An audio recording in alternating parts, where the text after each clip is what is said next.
What do you think when you hear the words quadratic equation? Complicated formulas, endless algebraic manipulations, mysterious x and y's and unknowns?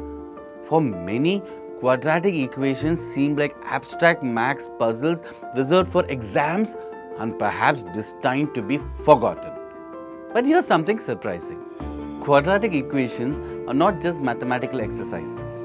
They are historical tools rooted in the land division, agriculture, astronomy, and architecture. And their story spans nearly 4,000 years. Yes, 4,000 years. Let's unravel their journey. The equation most students encounter looks like this: x squared plus bx plus c is equal to 0. But long before this symbolic form existed, humans were solving such equations without even calling them quadratic. Go back to around 2000 BCE in ancient Babylon. Yes, the land of the hanging gardens and majestic gates. It was also the land of early mathematics.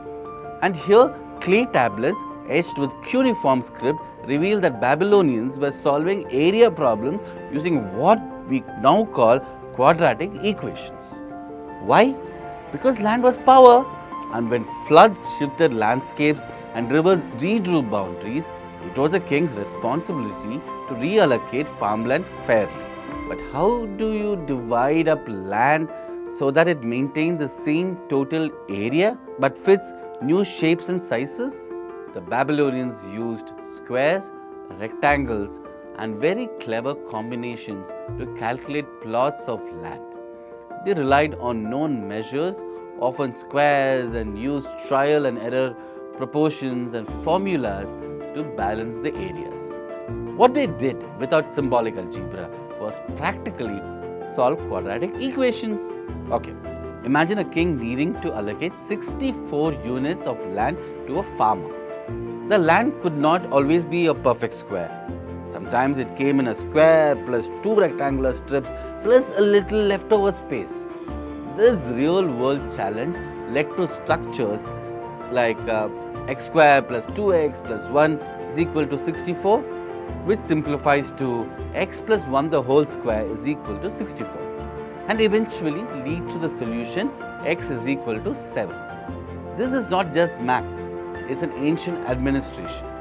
It is the math of justice and order. The Babylon was not alone. In Egypt, India, and China, similar methods appeared.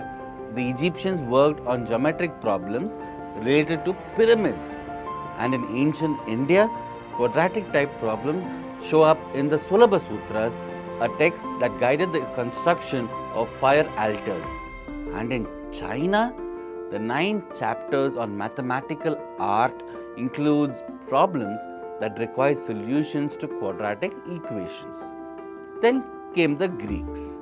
Unlike their predecessors who used practical methods, the Greeks introduced formal geometry and abstraction.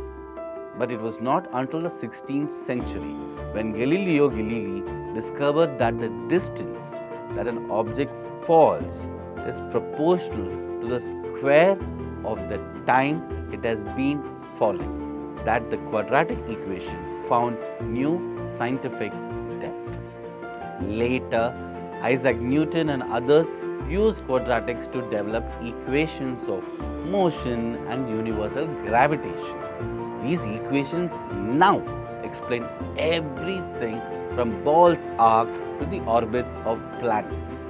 But even this is not the end of the journey. In 1789, during a revolutionary moment in France, the metric system was introduced. And around the same time, algebra gained clarity. Symbolic representations became standard. Mathematicians formalized methods to solve quadratic equations using the quadratic formula, a very powerful tool that is still used today. This formula works for every quadratic equation. It captures the relationship between coefficients and solutions, no matter the context. So, why do students today study quadratic equations? because they formed the backbone of systems that described everything from finance and engineering to physics and biology. They are essential in designing structures, predicting motion, analyzing graphs, and programming algorithms. They also sharpen logical thinking, step by step problem solving, and pattern recognition. In fact, the ability to break down a complex problem into manageable parts, the very heart of solving a quadratic, is a transferable life skill. Still think they are irrelevant? Quadratic equations are not just about x squared, they are about understanding change, growth, motion, and form. They help us build, predict, explain, and innovate. They have helped kings allocate land fairly, scientists understand gravity, architects create balance, and engineers design machines. And they continue to do so even today. So, the next time you open a textbook and encounter a quadratic equation, do not see it as an abstract challenge. See it as a bridge, a connection between the wisdom of ancient civilization and the logic of modern minds. Because some of the oldest math problems in history are still solving today's problems and shaping tomorrow's world. That is the story, the enduring, global, and surprisingly human story of quadratic equations.